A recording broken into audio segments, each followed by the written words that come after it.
विधानसभा क्षेत्र के वरिष्ठ कांग्रेस नेता इंद्रपाल आर्य ने प्रदेश की भाजपा सरकार पर बागजौला गांव में विकास कार्यों की अनदेखी और भेदभाव का आरोप लगाया है। उन्होंने कहा कि इस गांव के लोग सड़क, शिक्षा, स्वास्थ्य, पानी जैसी तमाम समस्याओं से जूझ रहे हैं। वहीं सरकार के खिलाफ लोगों में काफी रोष देखने को मिल रहा है। बता दें, विधानसभा क्षेत्र के वरिष्ठ कांग्रेस नेता इंद्रपाल आर्य ने प्रदेश की धामी सरकार को घेरते हुए कहा कि सरकार लाख दावा कर रही है कि प्रदेश के सभी ग्रामीण क्षेत्रों में विकास कार्य तेजी से हो रहे हैं, लेकिन जमीनी हकीकत कुछ और ही है। उन्होंने कहा कि लालकुआं विधानसभा क्षेत्र का बागजौला गांव बीते लंबे समय से विकास के लिए तरस रहा है। लगभग 4000 से ऊपर आबादी होने के बाद भी यह गांव विकास से अछूता है। उन्होंने कहा कि यह गांव अनुसूचित जाति के समाज के लोगों का है।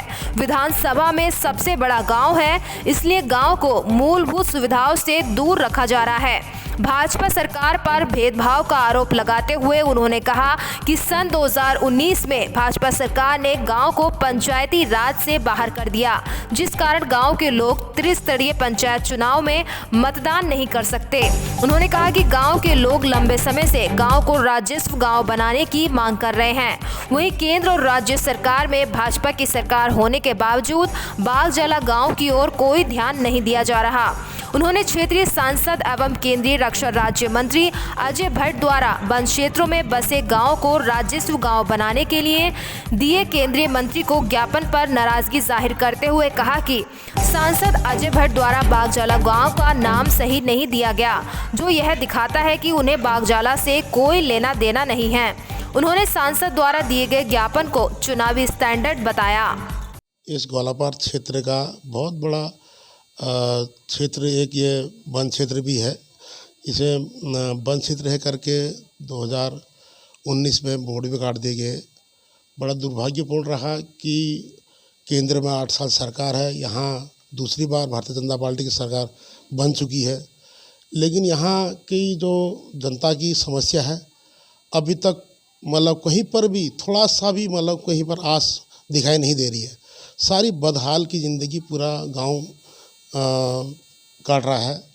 ना स्वास्थ्य की सुविधा यहाँ और काफ़ी दूर जाना पड़ता है, ना शिक्षा का।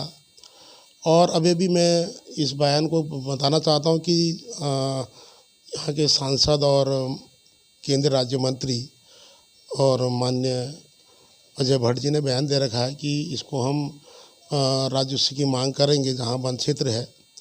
लेकिन मैं ये कहना चाहता हूँ कि तो समय इस सरकार को हो गए हैं, कहीं पर नाम नहीं लिया गया, केवल वोट बैंक के हिसाब से ही हमें इस्तेमाल किया गया, जनता को लुभाया गया। लेकिन ये भी जनता का इसलिए लुभाने का काम है, ये आने वाले चुनाव का स्टैंड माना जाता है। अगर उसी क्षेत्र वन क्षेत्र कह करके एक बागजौला भी है, इसका नाम कहीं पर नहीं लिया गया। और मैं तो पहले ये कहूँगा माननीय अजय भट्ट जी से कि पहले हमें वोट डालने का अधिकार तो दीजिए तृतीय पंचायत चुनाव में, और अगर आप इनको राजस्व की मांग करते हैं, अगर राजस्व अगर करवाते हैं तो बहुत बड़ी बात है, आपको बधाई है। लेकिन जैसी स्थिति है हम जानते हैं और किस तरीके से जनता त्रस्त है।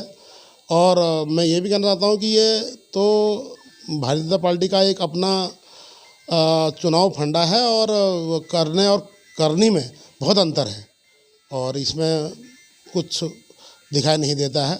लेकिन फिर से एक नया चुनाव आ रहा है तो उसमें लुभाने की बात हो रही है बस।